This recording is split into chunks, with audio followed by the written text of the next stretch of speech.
S'intéresser au langage du corps, c'est considérer le corps dans son ensemble. D'ailleurs, le premier regard que l'on jette sur l'observé a pour objectif de visualiser ce que l'on appelle la statue, soit la posture globale. C'est très important. Si quelqu'un se frotte les mains et que vous ne regardez pas sa statue, vous penserez peut-être qu'il est stressé ou impatient. Or, son corps entier est crispé par les températures trop fraîches. Résultat, il se frotte les mains pour se réchauffer. Raté donc. Si le corps entier a son importance, le visage centralise un certain nombre de points à analyser. Le visage est une porte d'entrée de la lecture. Ensuite, il faut mixer ce que l'on voit avec d'autres mouvements sur d'autres parties du corps afin de pouvoir corroborer l'élément analysé, précise la synergologue, qui justifie son propos en combattant, au passage, une idée reçue sur le langage corporel. On pense que les bras croisés sont synonymes de posture défensive ou d'une coupure à l'autre. En réalité, si vous croisez les bras et que je les croise aussi, cela veut dire que je suis plutôt à l'aise avec vous, que la communication est bonne. Et puis, même si je croise les bras sans vous imiter mais que vous voyez encore mes mains, alors non, je ne suis pas en retrait, développe l'experte. Comme quoi, chaque détail compte.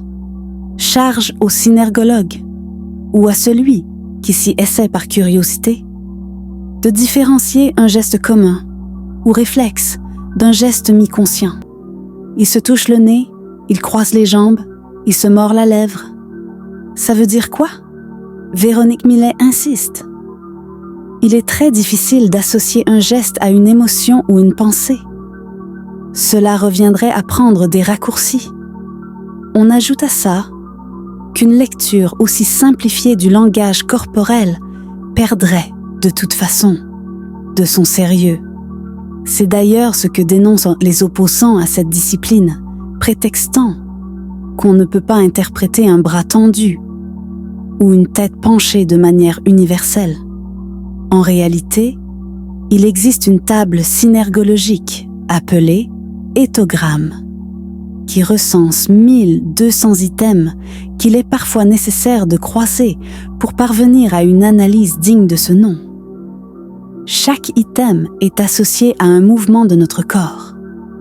Cette grille de lecture est une référence précieuse pour les professionnels, puisqu'elle leur offre un langage commun. Cependant, tant d'interprétations possibles peuvent à l'inverse nous laisser penser que, effectivement, la synergologie n'a rien d'une science. Toujours étant, pour revenir à nos moutons, nos hanches et nos mentons, qu'il est impossible de simplifier la lecture d'un geste pour maintes raisons. Par exemple, quelqu'un qui se ronge les ongles est facile, stressé. Mais quel doigt ronge-t-il particulièrement?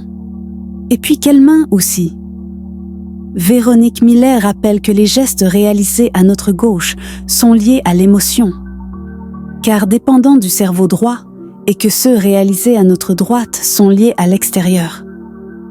Si je me ronge la main gauche, il est probable que quelque chose de personnel me tracasse.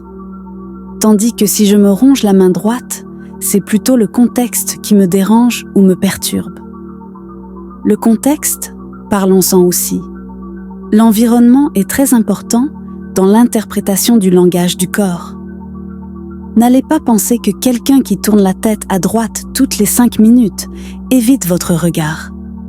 S'il y a là-bas une fenêtre, un gâteau, un clown, n'importe quoi capable d'attirer son attention, c'est normal.